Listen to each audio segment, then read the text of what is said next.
Good morning, children. Myself Rashmi Singh. I'm your Hindi teacher of class 4. Now, this is your course book.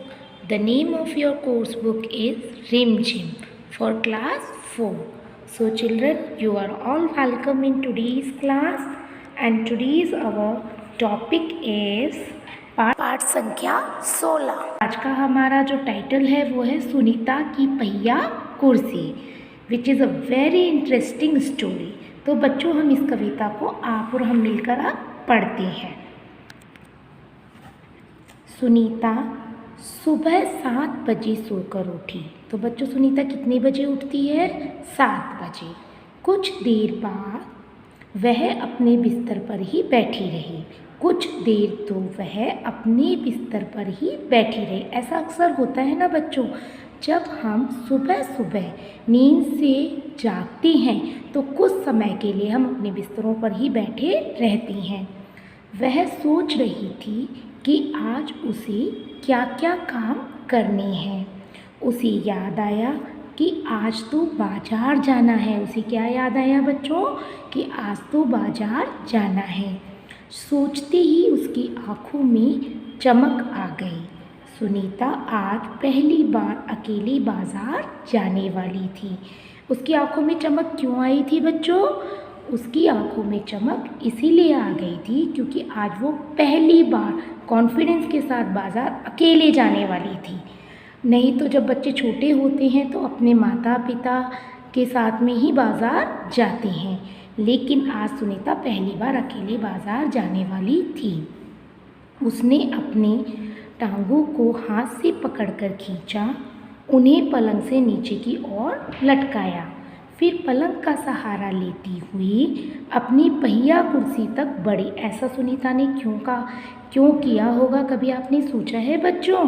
इसका मतलब सुनीता जो थी वो विकलांग थी, तभी तो पहिए वाली कुर्सी पर बैठी। सुनीता चलने फिरने के लिए पहिया कुर्सी की मदद लेती है। ऐसा कब होता है बच्चों? जो लोग चलने फिरने में असमर्थ होते हैं, वे लोग पहिया कुर्सी की सहायता लेते हैं। आज वह सभी काम फुर्ती से निपटाना चाहती थी। वो क्या चाहती थी? कि सारे काम बहुत जल्दी जल्दी हो जाएं। हालांकि कपड़े बदलना, जूते पहनना आदि उसके लिए बहुत कठिन काम है, जिसे आमतौर पर हम लोग बहुत आसानी से कर लेते हैं, लेकिन एक जो कोई विकलांग व्यक्ति होता है उसके लिए ये सभी काम करना बहुत ही कठिन होता है। पर अपने रोजाना के काम करने के लिए सुनीता ने अपने रोजाना के काम करने के लिए स्वयं ही कई तरीके ढूंढ निकाले थे। तो बच्चों, आइए इस कहानी के माध्यम से आगे हम ये जानेंगे कि सुनीता जो कि चलने फिरने में कैसी लड़की असमर्थ है ना, हमारी तरह नॉर्मल न होते हुए वो अपने सारे काम किस तरीके से करती है, जो इस कहानी के माध्यम से हम आगे समझेंगे। 8 बजे तक सुनीता नहा धोकर तैयार हो गई। देखिए सुनीता कैसे बाजार जाती है, तो इस कहानी को हम आगे पढ़ते हैं। माँ ने मेज पर नाश्ता लगा दिया था। माँ, अचार की बोतल पकड़ाना, सुनीता ने कहा। सुनीता ने अपनी माँ से क्या कहा? अचार की बोतल पकड़ाना। अचार खाना होगा सुनीता को, तो इसीलिए उसने माँ से अचार की बोतल मांगी। अलमारी में रखी है, ले लो, माँ ने रसोई घर से ही जवाब दिया। सुनीता खुद जाकर अचार ले आई। नाश्ता करती करती उसने पूछा, माँ बाजार से क्या क्या लाना है? उसने क्या पूछा? कि माँ बाजार से मुझे क्या क्या लाना है? 1 किलो चीनी लानी है, पर क्या तुम अकेली संभाल लोगी? सुनीता ने कहा, पक्का। सुनीता ने मुस्कुराती हुई कहा, हाँ माँ, मैं सब कुछ कर लूँगी। सुनीता ने माँ से झोला होता है बेटा बच्चों, सामान रखने का जो थैला होता है उसे हम अक्सर झोला कहते हैं, और रुपए लिए अपनी पहिया कुर्सी पर बैठकर वह बाजार की ओर चल दी। सुनीता को सड़क की ज़िंदगी देखने में बहुत ही मज़ा आता है। क्योंकि आज छुट्टी है इसलिए हर जगह बच्चे खेलते हुए दिखाई दे रहे हैं। सुनीता थोड़ी देर रुककर उन्हें रस्सी कूदते खेलते गेंद खेलते देख रही है। वह थोड़ी उदास हो गई है। वह भी उन बच्चों के साथ खेलना चाहती थी। अच्छा सुनीता ये सब देखते हुए उदास क्यों हुई बच्चों? क्योंकि उसे भी लग रहा था यदि मैं इन सभी के जैसा समान होती तो मैं भी इन बच्चों के साथ खेल सकती थी। ऐसे भाव उसके मन में आ रहे थे। खेल के मैदान में उसे एक लकड़ी दिखी जिसकी खेल के मैदान में उसे एक लड़की दिखी जिसकी माँ उसे वापस लेने के लिए आई थी। दोनों एक दूसरे को टुकुर टुकुर कर देखने लगे। देखो बच्चों, ये बच्चे खेल रहे हैं। फिर सुनीता को एक लड़का दिखा। उस बच्चे को बहुत सारे बच्चे छोटू छोटू बुलाकर चिढ़ा रहे थे क्योंकि वो हाइट में बहुत छोटा था और बच्चों की अपेक्षा। उस लड़के का कद बाकी बच्चों से बहुत छोटा था। सुनीता को यह सब बिल्कुल अच्छा नहीं लगा। रास्ते में कई लोग सुनीता को देखकर मुस्कुराए जबकि वह उन्हें जानती तक नहीं थी। ऐसा होता है ना बच्चों, अक्सर यदि आप बाज़ार जाते हो तो आपको भी देखकर लोग मुस्कुराते हैं। पहले तो वो मन ही मन खुश हुई, परंतु फिर क्या सोचने लगी। ऐसा अक्सर तब होता है जब लोग परिचित मिल जाते हैं। यदि कोई अनजान व्यक्ति आपको देखकर हंसता है तो आपके मन में कई तरह के विचार आ सकते हैं।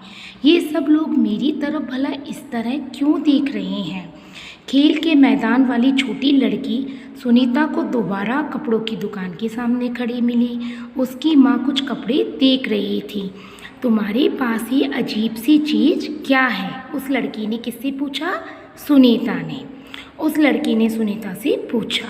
यह तो बस एक सुनीता जवाब देने लगी, परंतु उस लड़की की माँ ने गुस्से में आकर लड़की को सुनीता से दूर हटा लिया। देखिए यहाँ पर सुनीता को आप देख सकते हैं जो किस तरह की व्हीलचेयर पर बैठी हुई है। अक्सर इस व्हीलचेयर का इस्तेमाल वो लोग करती हैं जो पैरों से विकलांग होते हैं, जो चलने फिरने में असमर्थ होते हैं। आगे हम स्टोरी को कंटिन्यू करेंगे बच्चों। इस तरह का सवाल नहीं पूछना चाहिए फरीदा, अच्छा नहीं लगता है, माँ ने ऐसा उस छोटी लड़की से कहा। इसका मतलब क्या हुआ बच्चों? फरीदा यहाँ पर किसका नाम है? छोटी लड़की का। मैं दूसरे बच्चों से अलग नहीं हूँ, सुनीता ने दुखी होकर कहा। उसे फरीदा की माँ का व्यवहार समझ में नहीं आया। अंत में सुनीता बाज़ार पहुँच गई। दुकान में घुसने के लिए उसे सीढ़ियों पर चढ़ना था। उसके लिए यह कर पाना बहुत ही मुश्किल था क्योंकि वो कैसे चल सकती थी सीढ़ियों पर? आसपास के सब लोग जल्दी में थे, किसी ने उसकी तरफ ध्यान भी नहीं दिया। अचानक जिस लड़के को छोटू कहकर चिढ़ाया जा रहा था वह उसके सामने आकर खड़ा हो गया। अब उस लड़के ने क्या कहा सुनीता से? मैं अमित हूँ। उसने अपना परिचय दिया। क्या मैं तुम्हारी कुछ मदद करूँ? मेरा नाम सुनीता है। सुनीता ने राहत की सांस ली और मुस्कुरा कर बोली, पीछे के पैडल को पैर से ज़रा दबाओगी? तो उस छोटे लड़के ने क्या कहा? हाँ हाँ ज़रूर। कहते हुए अमित ने पहिया कुर्सी को टेढ़ा कर उसके अगले पहिए को पहले सीढ़ी पर रखा। फिर उसने पिछले पहिए को भी ऊपर चढ़ाया। सुनीता ने अमित को धन्यवाद दिया और कहा, अब मैं दुकान तक खुद पहुंच सकती हूं। दुकान में पहुंचकर सुनीता ने 1 किलो चीनी मांगी। दुकानदार उसे देखकर मुस्कुराया। चीनी की थैली पकड़ने के लिए उसने हाथ आगे बढ़ाया ही था कि दुकानदार ने थैली उसकी गोदी में रख दी। सुनीता ने गुस्से से कहा, मैं भी दूसरों की तरह खुद अपने आप अपना सामान ले सकती हूँ। उसे दुकानदार का व्यवहार बिल्कुल भी अच्छा नहीं लगा। लेकर सुनीता और अमित बाहर निकले। लोग मेरे साथ ऐसा व्यवहार करते हैं जैसे मैं कोई अजीबोगरीब लड़की हूँ, सुनीता ने कहा। शायद तुम्हारी पहिया कुर्सी के कारण ही वे ऐसा व्यवहार करते हैं। किसने कहा? अमित ने कहा। इस पर कुर्सी में भला ऐसी क्या खास बात है? मैं तो बचपन से ही इस पर बैठकर इसे चलाती हूँ, सुनीता ने कहा। अमित ने पूछा, पर तुम इस पर क्यों बैठती हो? मैं पैरों से चल नहीं सकती। इस पहिया कुर्सी के पहियों को घुमाकर ही मैं चल फिर पाती हूँ। लेकिन फिर भी मैं दूसरे बच्चों से अलग नहीं हूँ। मैं वे सारे काम कर सकती हूँ जो दूसरे बच्चे भी कर सकते हैं, सुनीता ने कहा। अमित ने अपना सिर ना हिलाया और कहा, मैं भी वे सारे काम कर सकता हूँ जो दूसरे बच्चे कर सकते हैं, पर मैं भी दूसरे बच्चों से अलग हूँ। इस तरह तुम भी अलग हो। ये किसने कहा है? अमित ने सुनीता से कहा। अब आगे बढ़ते हैं बच्चों। सुनीता ने कहा, नहीं, हम दोनों दूसरे बच्चों की जैसी ही हैं। अमित ने दोबारा अपना सिर ना में हिलाया और कहा, देखो, तुम पहिया कुर्सी पर बैठकर चलती हो, मेरा कद बहुत छोटा है और हम दोनों ही बाकी बच्चों से कुछ अलग हैं। सुनीता कुछ सोचने लगी। उसने अपनी पहिया कुर्सी आगे की ओर खसकाई और अमित भी उसके साथ साथ चलने लगा। सड़क पार करते समय सुनीता को फरीदा फिर नजर आई। इस बार फरीदा ने कोई सवाल नहीं पूछा। अमित झट से सुनीता की पहिया कुर्सी के पीछे चढ़ गया। फिर दोनों पहिया कुर्सी पर सवार होकर तेजी से सड़क पार करके आगे बढ़े। फरीदा भी उनके साथ साथ दौड़ी। इस बार भी लोगों ने उन्हें घूरा, परंतु अब सुनीता को किसी की भी परवाह नहीं थी। जरा सोचिए बच्चों, अब सुनीता को परवाह क्यों नहीं थी? क्योंकि सुनीता को तो कि मैं सभी से अलग हूँ, सुनीता की सोच इस प्रकार की नहीं थी। वो अपने आप को सभी बच्चों के समान समझ रही थी। वो अपनी जो विकलांगता थी उसको उसने अपनी शक्ति बनाया। इसी प्रकार से जो अमित था, जिसकी सोच में अंतर था, अमित सोचता था कि मैं सभी से अलग हूँ क्योंकि मेरी जो लंबाई है वो सभी से छोटी है। पर सुनीता ने अपने विचारों के माध्यम से अमित के इस विचार को भी बदल दिया। अब दोनों को किसी का भी कोई भय नहीं था, किसी से भी कोई शर्म नहीं थी। तो बच्चों, ये हुई आज की आपकी कहानी।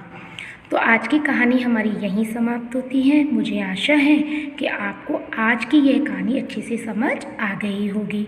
तो बच्चों, नेक्स्ट वीडियो में हम फिर से एक नए चैप्टर के साथ मिलेंगे। तब तक धन्यवाद। Have a nice day.